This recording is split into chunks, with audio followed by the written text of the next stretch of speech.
నిన్ను తిట్టకపోయినా ఆడ ఎవరినో తిట్టినా కులానికి ఇంత అంటే తలా ఎంత. ఇలా ముదిరాజులని అంటే ఆయన నెంబడివాడి తరమలే, యాదవులని అంటే తరమలే. ఇలా బీసీ కులాలని పేరు పెట్టి ఎవరన్నా కించపరిస్తే ఇలా బీసీలు అందరూ బ్యాండ్ బాజానే. ఇలా బీసీలు చాలా ఐక్యత చెందిరు. నేను తిరుగుతున్నా కదా రాష్ట్రం అంతా, బీసీలు ఫుల్ ఐక్యం. రాబోయే కాలం చూడు, ఇప్పుడు బీసీలు ముస్లిమ్స్ ఎంఐఎంకి ఎట్లయితే వేసుకుంటారు హైదరాబాద్లో, ఇవాళ బీసీలు అందరూ బీసీలకే ఓట్లు వేసుకుంటారు.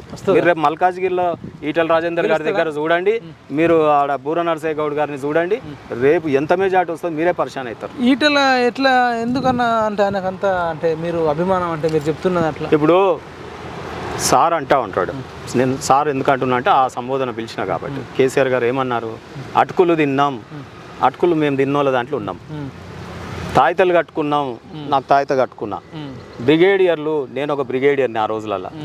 2001 బ్యాచ్ అంటే బ్రిగేడియర్ కదా. మాకు ములుగు అడవిలో కమిటీలు వేసుకురారా అంటే అడిగి పోయి మంగపేట అవన్నీ మండలాల్లో తిరిగి కమిటీలు వేసుకొచ్చినాం. భువనగిరి పల్లెపాటు ఇన్ఛార్జ్ చేయమంటే జెండలన్నీ కట్టి ఊరూరుకు తిరిగినాం. నాది గోల్డెన్ లెగ్. భువనగిరి ఎమ్మెల్యే తర్వాత పైలశేఖర్ రెడ్డి వచ్చి గెలిచిండు. నేను పోయి ముందు దాన్ని ఆ కంపెనీ అంతా తీసేసి నేను పల్లెపాటు ఇన్ఛార్జ్. జీవన్ రెడ్డి గారిని సాక్ష్యం, ఎమ్మెల్యే జీవన్ రెడ్డి ఆర్మూరు, 3 నెలలు ఆయన ఇంట్లో పడుకొని ఆడ ఇన్ఛార్జ్గా చేసి వచ్చిన. ఆ కాన్స్టిట్యున్సీ గెలిచినాం. ఇవాళ నన్ను ఇట్లా జూబ్లీ హిల్స్లో మీరు గోపీనాథ్ గారిని అడగండి, నాది గోల్డెన్ లెగ్ అంటాడా ఏమంటాడు. ఎమ్మెల్యే గెలిచినాము, ఆ రోజు ఎంపీకి మెజార్టీ ఇచ్చినాం.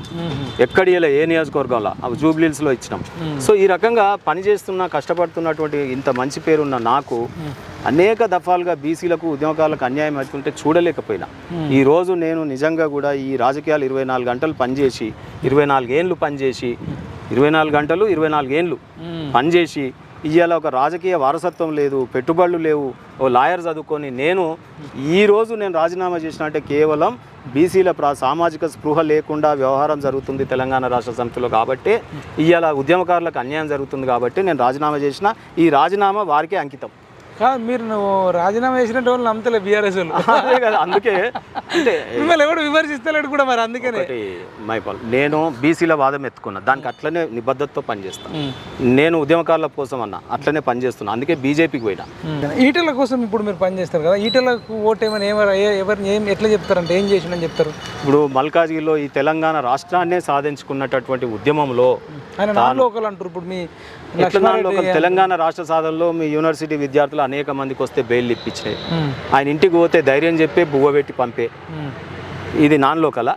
ఈ గడ్డ ఆనుకునే ఉంది మల్కాజ్గిరి, మాకు మొత్తం ఆనుకునే ఉంది. మరి మా ఉప్పలోళ్ళందరికీ చాలా మందికి ఆయన ఇంటికి పోతే నీళ్ళు పోసే, బువ్వ పెట్టే, ధైర్యం చెప్పే, కొంతమందికి బెయిల్ ఇప్పించే. ఉద్యమ కాలంలో మాకు భరోసానిచ్చే. కేసీఆర్ గారు కలిసిన కలవకపోయినా ఆయన కలిసే.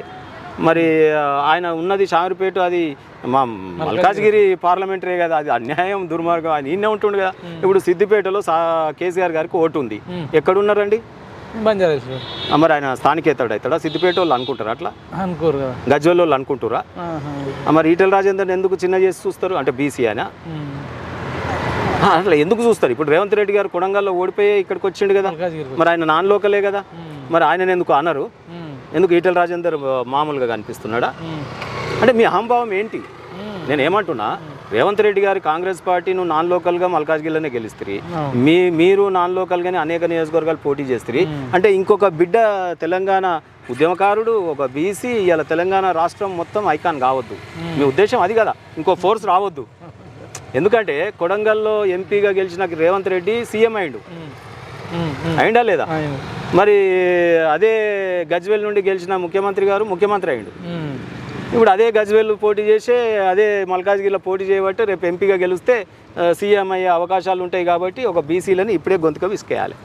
ఇట్లా క్రియేట్ చేస్తారు అంతే. ఇది సింపుల్ లాజిక్. అందుకే బీసీ సామాజిక వర్గాలకు చెప్తున్నా, ఎస్సీ సామాజిక వర్గాలకు చెప్తున్నా నేను, ఇది అంది వచ్చిన అవకాశం. మన బిడ్డలు ఎక్కడ నిలబడ్డా కాపాడుకోండి. అవకాశాలు రావడమే కష్టం. అవకాశాలు వచ్చినప్పుడు వారిని గెలిపించుకోవాలి.